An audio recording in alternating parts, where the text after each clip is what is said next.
Okay, hello everyone and welcome. I wanted to talk today about Amy Winehouse. She's been in the news lately, and I've actually been getting some calls around the world, actually, people wondering about what's going on with her, because I have written a book about the Forever 27 Club, which the four people I wrote about were kind of the big four that are included in that group, and that's Kurt Cobain, Jimi Hendrix, Jim Morrison, and Dennis Joplin.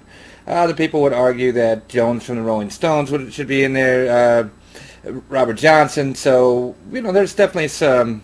There's been a whole lot of musicians that have died at that age, but those big four are the ones we kind of think about the most. And so there has been some debate about if Amy Winehouse belongs in that group. What is it about 27? Why is it that age is so toxic for musicians, or is it? Is there kind of a confirmation bias at work here? So, in the last couple of days I've really done some research on her life. And it was very sad, very tragic. She had all kinds of psychological problems, really struggled with eating disorders, including bulimia and anorexia. Obviously addiction of all kinds, heroin, crack, and we'll talk about crack in terms of what it did to her lungs here in a little bit.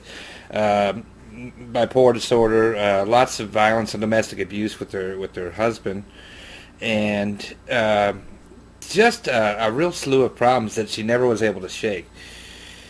And this has been going on for a long time. And one comment I've seen a lot about her is, oh, this didn't come as a surprise. But, with someone's early death, it's always somewhat of a surprise. At 27, digging a little deeper into some of her health problems today, apparently she has, because she had smoked both cigarettes and crack so heavily over the last, say, 10 years, she had damaged her lungs significantly. She had emphysema and she had reduced lung capacity. So, and again, we don't know how she died yet, but we have some pretty good evidence to suggest that it definitely could have been in least some way self-induced. I guess it's possible it wasn't, but regardless, I think you can look upon her life as, at the very least, a kind of passive suicide. She did this stuff to her body over a long, long period of time, and it was weak and it was vulnerable. So regardless of how the actual final act actually comes out, she did this to herself.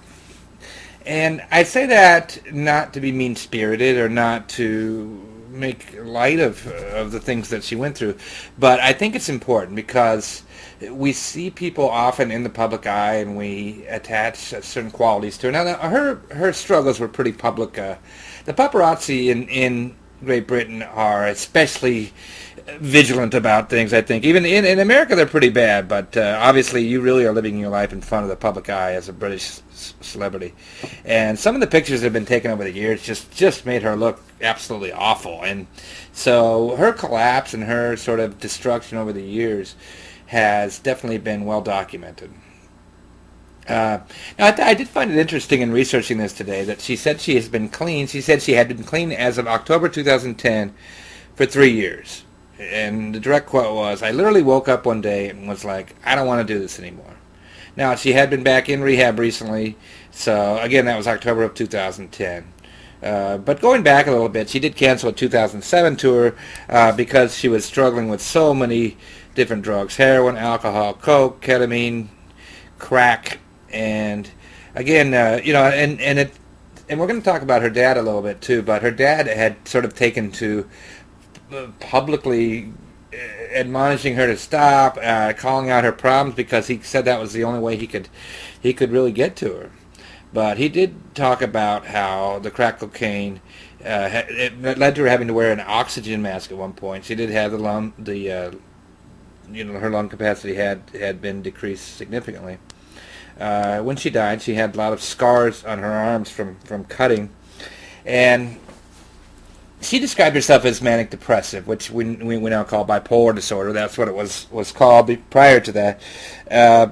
But if you look at the sort of pattern of her life, it was clear that drugs as in kind of escapism was a predominant theme, and we don't know that much about her inner life. But we do know that this history of continuing to go back to drugs, and she talked about the cutting as a relief from the pain of withdrawal. So we can probably, a lot of us can think of the worst hangover we've had, but that's nothing compared to what it must be like to come down I've worked with people that come down from heroin or other opiates, and it is like dying for days at a time. So she did cut in that capacity, and she got involved in a very, very sort of self-destructive marriage as well with Blake Fielder Sybil, and she was quoted as saying that the marriage was based almost predominantly on drug use. And this was interesting for me to look at this a little bit because she had this song called "What Is It About Men?" And digging a little deeper, it turns out her dad kind of had a mistress her entire young life, and they called her Daddy's work wife, and so she knew about it. And the dad eventually left the family, but I think I found this lyric sort of fascinating, and I'm gonna read it to you.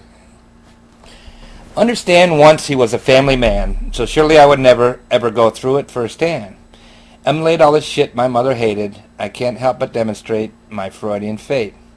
My alibi for taking your guy, history repeats itself, it fails to die. And animal aggression is my downfall, I don't care about what you got, I want it all.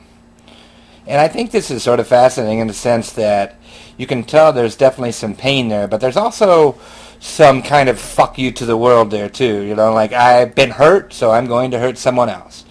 And this is a classic example of what we think about as narcissism. And the model for narcissism is usually some kind of injury occurs in childhood. So this narcissistic injury could be sort of, I can't count on my attachment figures, so I'm on my own in this damn world, and it's going to be all about me. And with many famous people or really creative people, you can find these kind of narcissistic injuries, and often the way they compensate is through something creative in the best cases, and they actually sort of really harness a certain talent because of this sort of narcissism. Now, debating where it can get healthy and unhealthy on a continuum is really sort of fascinating. Somebody in the Forever 27 Club, Jimi Hendrix, really developed this almost superhuman ability to play the guitar based on some of the pain that he'd experienced in childhood. But we look at Amy's life, and we find that she was a really beautiful singer, and she started pretty young, and it was really all she wanted to do. So there was some evidence of trouble in her young life, getting kicked out of school and stuff, but nothing too crazy. But looking at her relationship with men and getting into this extremely self-destructive relationship with her husband, one could probably make the guess that some of this was a result of some of the pain that she'd experienced in childhood. And I don't think that it's fair to say that all of her problems could be traced to relationship issues, 'cause I don't think that's true. But it certainly played a part. She was in a really destructive marriage for a long time. But she did get out of that, and so I think looking a little deeper, but I think sticking with this narcissistic model because it was very consistent with everyone else from the Forever 27 Club that I had written and researched about.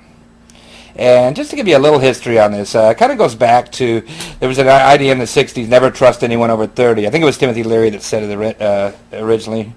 But it sort of spoke to this idea of rock and roll as something revolutionary, something kind of anti-establishment, something as kind of an alternative to what was going on in society that was stifling and fascist, if you will. But I think, obviously Amy Winehouse came from a very different time than those others, but I do think that some of that rings true, because the rock and roll lifestyle for someone as weird as she was, and someone that thought of themselves as weird as she was kind of a nice goodness of fit for her.